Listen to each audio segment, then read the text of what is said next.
What if the pressure around you is not meant to break you, but to distract you long enough to stop you from building?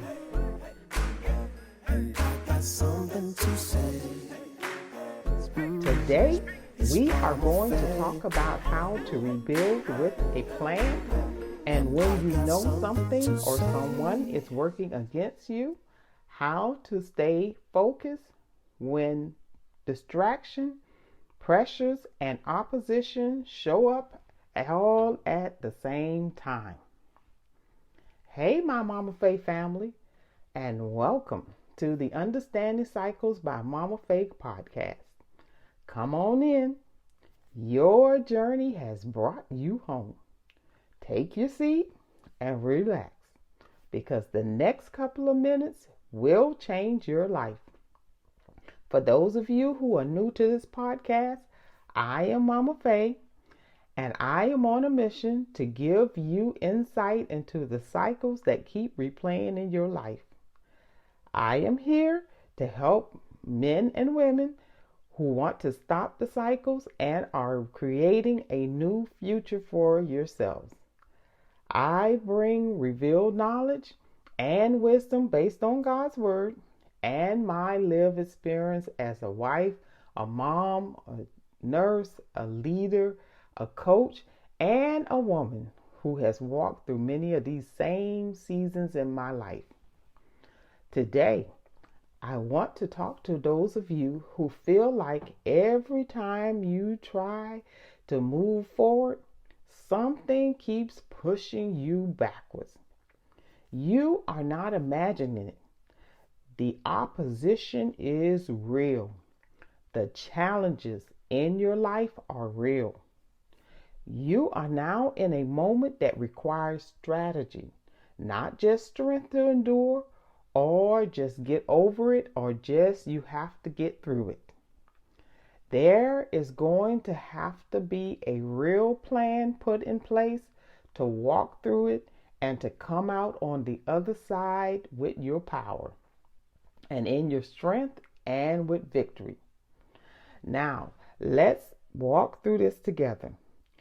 We are going to look at the Nehemiah strategy.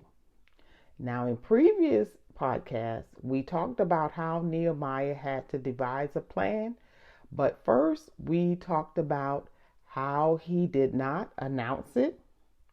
He had to move in silence. He also talked about how he slipped out at night to walk to see through the property, and he did not tell anyone what God had placed in his heart. And that matters for you and I, because everything God gives you is not meant for public discussion, especially in the early stages.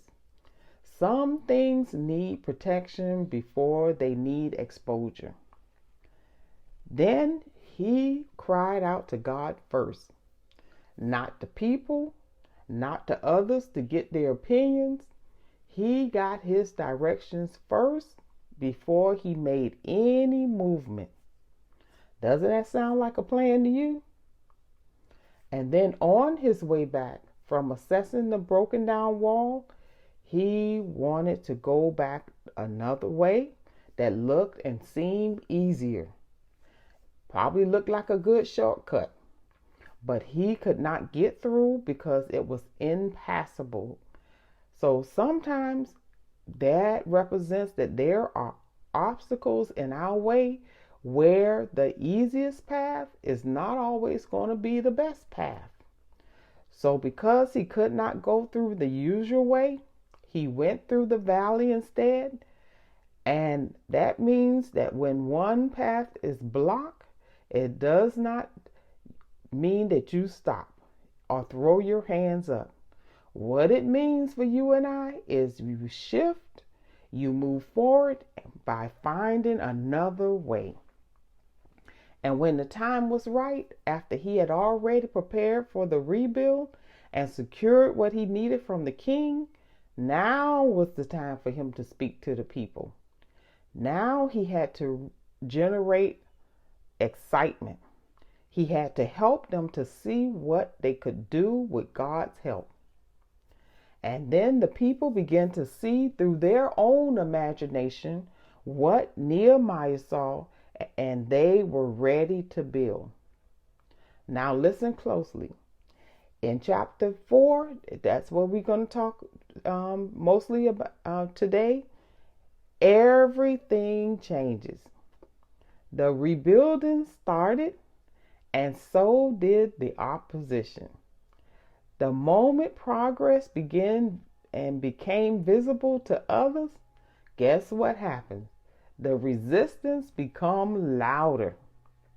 Those who do not want to see you build, or even when life changes come your way, so that it comes so that you can get frustrated, exhausted, and then what happens is you will end up making a decision not to build at all. Then here is where the strategy begins. Here is the Nehemiah way. First, he instructed them to work side by side. Then they had to work in stages. Next, they had to work according to their talent, skill, and strength. And even women were part of the building process. And what this means to me and you and I, it shows us that there was a system. Nehemiah had put together a system that worked line upon line and precept upon precept, as some would say. And also too, not everybody that come to help you build. It may not be the people that you think that will come and help you. Sometimes it comes from people from unexpected places who will join you. It is not always the people who you assume will. So we see here, they did not just tell everyone to just go get to work, or whatever your hands find to do, just go ahead and do it. You can just figure it out. Whatever you see, just go ahead and work at it and build it the best way you can. And, we just all coming together because we all want to see good and we all want it to be built. Otherwise, if they would have done that and not had a strategy while they are under attack, that would cause confusion and possible inner battles between and among themselves. And instead of building, they would have spent most of their time settling arguments and disputes. With that said, here are some of the characteristics of the builders, because it's very important that those that are building, there are certain characteristics that you and I must have. And here are some that was noted in the characters that were building together. First of all, they had a clear and defined leader. Everybody wasn't leader. Even though they might have had the skill and the ability to lead, everybody wasn't the leader. Everybody listened to Nehemiah. Many of these people were priests in their own right. These were people who were skilled in their own right. It took nothing off for them. But they recognized that Nehemiah had the vision. Nehemiah was able to gather all of the resources. So for this particular project, Nehemiah was the man for the job. Next, they had to be obedient to the plan. Because even though when someone have a plan, if everybody don't follow the plan, or everybody figure, well, it don't have to be like that. We could do it differently. I know how to do it better. Then what happens is you have that confusion. You have those delays because now we're not all on the same page and we're not all building according to the same plan. And then they had to have and remain consistent. These were people who, well, today I don't feel like building, so I'm not going to go out because ain't nobody paying me, and I'm not getting enough. And so they had to understand that they had to remain consistent. Every day they had to get up and go out there and build. Every day they had to remove rubble. Every day they had to be consistent. Then they also had to be able to work as a team, because even though you may be good at what you do, you become better when you can work with other people alongside the other people. Remember, they had to work side by side. That means that it required teamwork, because if you don't have teamwork, then I'm bumping into you and you bumping into me, and then you done dropped a brick on my foot, and then I done hit you in the head with something. So they had to learn how to have teamwork and how to work together, so that they were building instead of injuring each other, instead of getting in each other's way. Then they had to have a skill for the type of work that they were doing. Not everybody was doing the same thing. There were some who were skilled in repairing the gates, so they repaired the gates. And they also had to be willing to use the skill in order to build, because sometimes people can have a skill, but I don't want to, use my skill to help you because I'm not the leader. And so sometimes people don't want to work. But the people who were understood the assignment, understood that they needed to rebuild, that this wall was going to protect all of them, was going to protect their families, their property. So they understood the assignment. They understood that we got to get this wall up, because this is going to help all of us if we can get this done. And they knew that the work was a lot, so they had to be able to do it together. And then this is really interesting, because in this case, they had to have a will and the ability to fight. And we're going to find out why. And then they had to be in good enough physical condition and healthy enough in order to be able to build. Because you and I know, being outside in weather, it could have been hot, it could have been real cold, but even in the heat and even in the cold, they still had to be in a good enough physical condition to be able to do the work. So now, with all of that said, there were those who did not still wanted to see them succeed. They became very angry. And these were other officers that were not a part of what they were doing. And that they wasn't just a little bit angry, they were furious. They were so mad that they had made other plans on how they could confuse them, how they could distract them, and even how they could stop them. So did that sound familiar about how things go on in your life? That soon as you start to really look like you got momentum, sometimes look like you have others that are trying to also help you, that here come a few people, and these were a few people that decided that they didn't like what they were doing, and they decided that they were going to try to confuse them. And then distraction, and what happens? Distractions tries to come, and also if that don't work, then they will just outright try to stop you. And this is where I need you to stay with me. The people started to feel overwhelmed. They began to say, there is too much rubble. You know how things look after a disaster hit, and this is what had hit them. If you know the history, they was attacked previously. They're coming back to rebuild from a previous attack. So you know how devastation look when everything is no life there, and everything is rubble, meaning that it's nothing but bricks and tore up buildings, and after a bomb, like a bomb hit them. And so you know how everything just thrown, because if you are there, you running for your life. And these are people who are coming back to rebuild. So they began to believe that they could not finish the work. Because why? These people who was distracting them was telling them that you all ain't gonna be able to finish. You all are, wasting your time. That wall don't look right. They were giving them a lot of negative feedback. Does that sound familiar? And then they began to start repeating what the attackers wanted them to believe. But Nehemiah did something very powerful. He prayed again.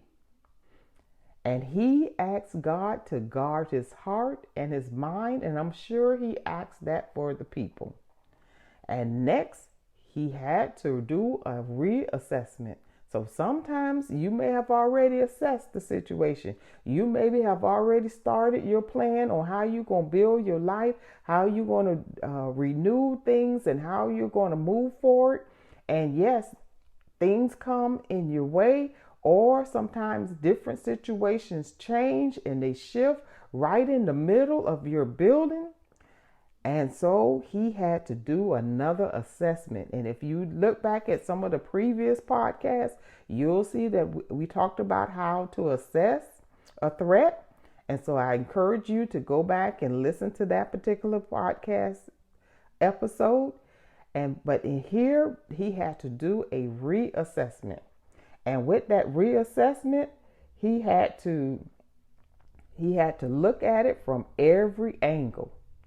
Then he added to what he had already planned, and he adjusted the plan. And you and I, when we are in a situation where things have changed, things have shifted, or something in the environment or in the economy or in our state or in our nation have changed, guess what we do? Every good builders know when to adjust the plans. So the new plans now included placing guards in the exposed areas, because he realized when he did the reassessment, they had some areas where they had some exposure. And if these people tried to attack them, they knew that they had to identify these exposed areas and they had to put guards in place over those areas. Another change he made was that he was using half of the people to work and the other half had to stand guard while they work, because he realized sometimes you can get so caught up in building that you do not see people coming. And he needed somebody to be watching constantly to be able to see when they're being attacked. But more importantly, and I want you to get this, he did not stop the work from going forward. And that is how it's key in our lives. Just because we are under attack, just because things are coming at us, I want you to understand you got to still keep building. Now imagine with half the people, of course, the work slowed down. It was going to take them longer to build, and it may take you longer to build. So don't worry about how long it's going to take you to build. Just know that if you keep putting a brick on a brick and a brick on a brick, that eventually you're going to rebuild your life. Or if this is your first time building, you're going to build your life. And then the ones who were building, get this, they had to use one hand to build and the other one to protect themselves from holding their weapons. So you got to be really bad when you can build with one hand and you can wield a weapon in the other. And what that means in our life, it means that it may require you to build and fight to protect what is important to you. You cannot pause your building. Your goals, your plans, your future are just because pressure shows up. There will always, and what I mean always, there will always be something that will tell you that it is just not the right time. And what would you be basing it on? Because somebody or something is in the way, or something feels like it's in the way, and so therefore you either don't begin to build, or if you're building, you stop. And then they went a little further. They had to stay ready at all times. And I know sometimes it gets hard. You get tired. You just want to just take a break. You want to be able to take a nap. And they took a nap. They took a break. But when they took their break, they actually kept their clothes on. Now, this is a good strategy. Why did they sleep in those clothes? Because they did not want to be caught off guard. You don't want to be trying to get your pants on and try to get your outfit on and try to get your weapon and everything while the enemy is coming at you. So they were ready. Even when they were rested, they stayed prepared. And they also, when they went to get water or when they went to get things, they always had their weapon with them. Then Nehemiah had to create a system by having someone sound off with an instrument wherever they were being attacked. Because you can imagine, this is a wall that's going around a city, and it's going around a huge area. So sometimes one might be working in one area, but someone may be working a couple of miles away. So if they are working a couple of miles away, what they did was they had an instrument that sounded, and their response was so that if one was in one area was attacked, the others would hear the sound and quickly come together to their aid to assist them in the fight. Now that's strategy. That is awareness. That is survival while you are building your purpose and rebuilding your life. And when the enemy realized their plans were exposed, they became even more frustrated. You see this? They didn't stop. These people are not going to stop. They're not going to stop. The attacks did not stop. Why? Because they knew if the people who are building succeed, and if you succeed and complete that wall, they will no longer have access to you. And when you move to the next level, people and things will not have access to you to control you or to use you.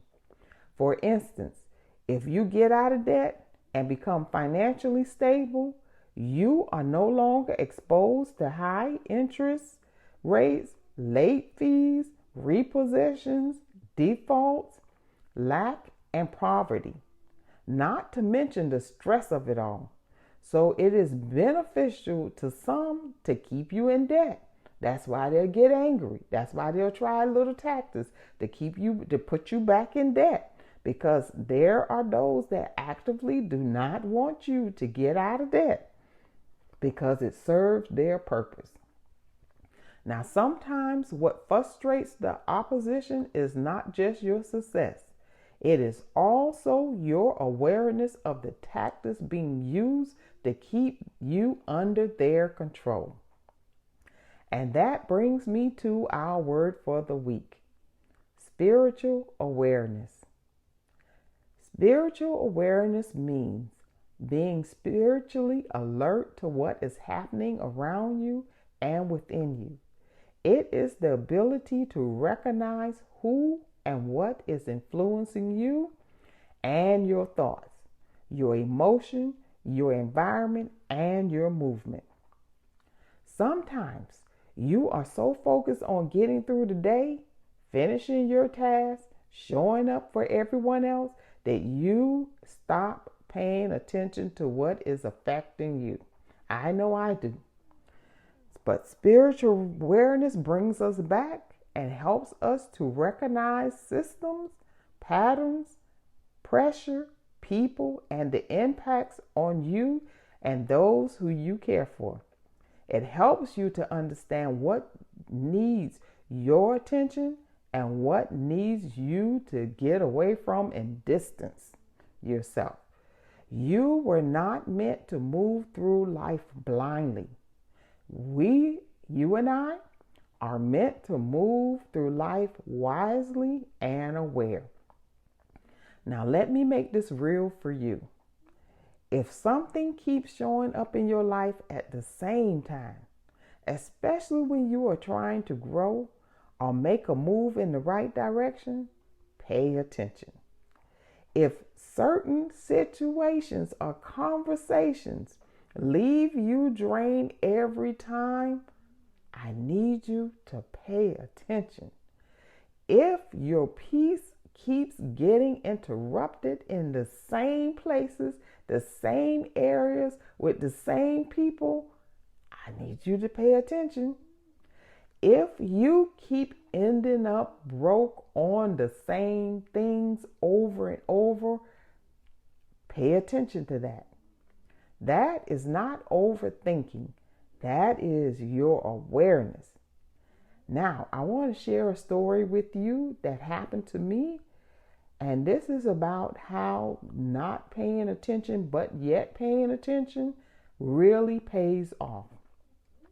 There was a moment in my life when I realized that somebody was watching me and following me too closely.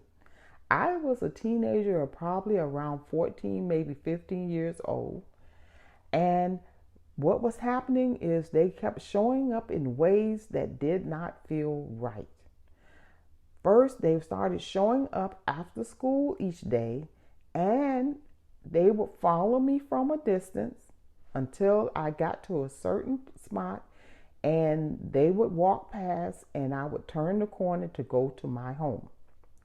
At first, I really tried to ignore it. I tried to just dismiss it because they were only walking behind me from a distance. And what I also did was being young, this was my little strategy.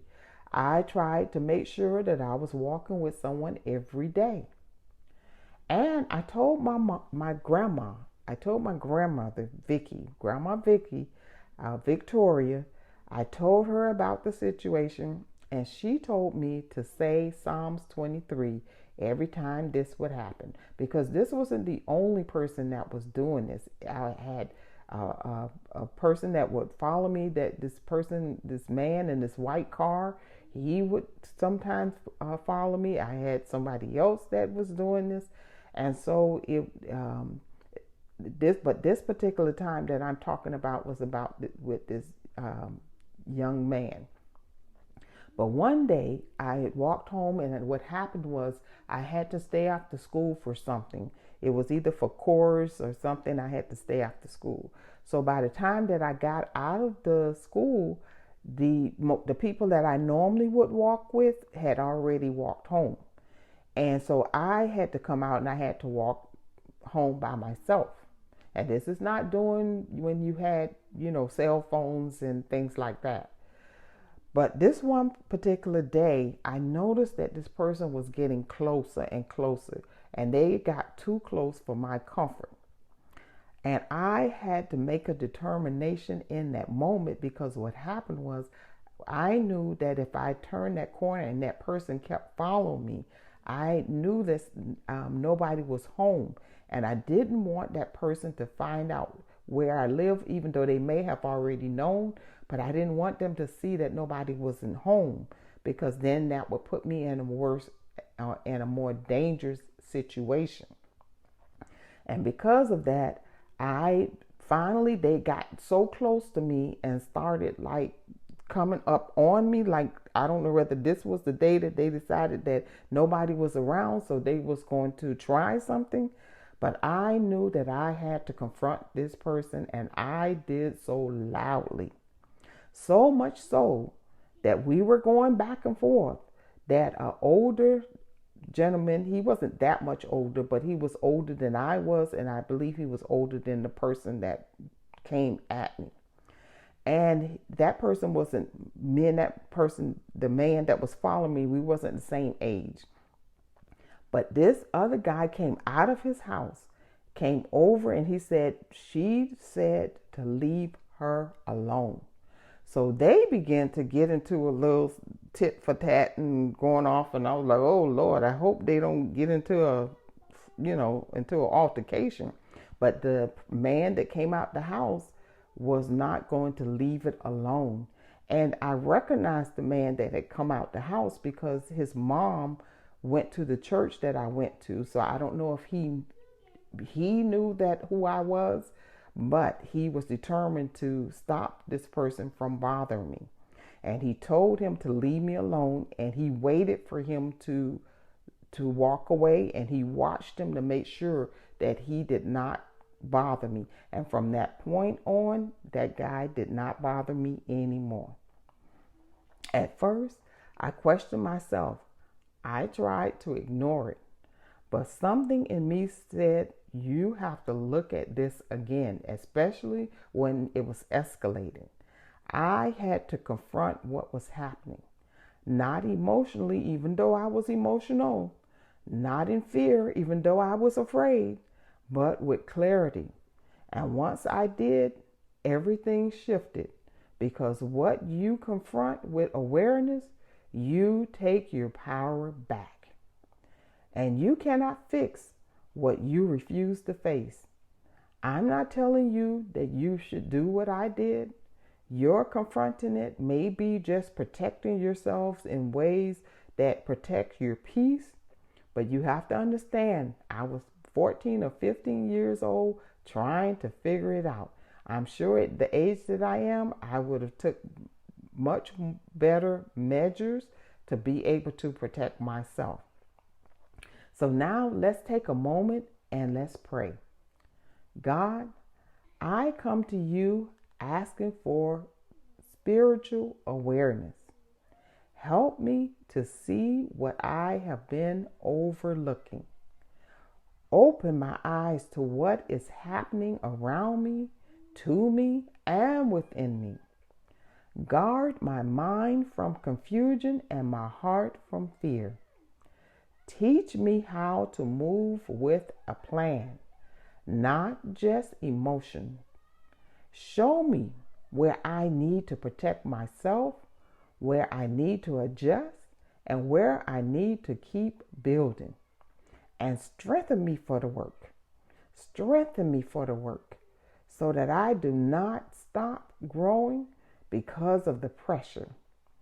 Remind me that you are always with me, you are always guiding me, and you are always covering me in every situation, even when I don't feel covered.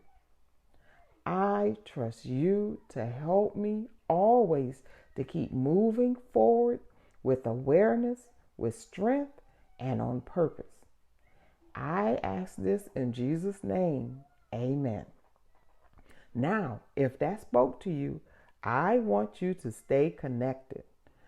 I want you to follow, to subscribe, and to leave a comment or leave a simple hashtag rebuilding with a plan in the comments. So I know that you are listening and you are ready to move forward and you are ready to keep on building. We're going to build together. And make sure you are subscribed to the Motivate Moment by Mama Faye on Substack so that you do not miss a single episode. This podcast is just one of 3. And if you choose the podcast, this one is called Understanding Cycles by Mama Faye. And every episode will be sent to your inbox. And for those who subscribe for free, guess what? I will give you a discount code and a free copy of my ebook, The Understanding Cycles in Your Journey. And don't forget to read the weekly refresh newsletter because I go deeper into this topic. And this week, I am going to have a special link into how to plan for attack so that you can move with clarity and confidence. So look for that. And then for those of you who are my paid subscribers, I want to thank you so much for being a paid subscriber.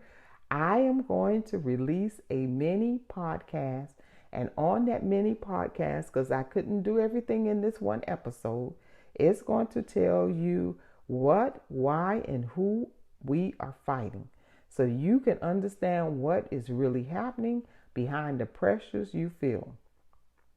And I want everyone to make sure that you follow me at MOMAFEY-HT. That's spelled MOMAFEY-HT across every social media or most platforms, because this conversation is not going to stop right here. And I'm doing a live on Thursdays. I'm doing live conversations with Mama Faye, and that will be on Facebook, YouTube, Instagram, and Substack, and possibly TikTok. So I want you to look out for that. Now, I want you to listen closely to this as we wrap up today's podcast. What if the reason you feel pressure in multiple areas is because there are key areas in your life that must be built up before you reach the next level? Now, in the next episode, we are going to break down the 5 areas you need to build prior to building, do while you're building, and after you have been attacked and after you have rebuilt. There are some things that has to be built in every one of those areas before, during, and after, so that you are not just surviving, but that you are secure, armed, and always ready. And I want to leave you with this final word. When you become aware of what is around you, you will stop being easily disrupted, and you will start becoming difficult to defeat. I want to thank you for listening. That is all for today, and I will see you next time. It's Mama Faye, and I got something to say.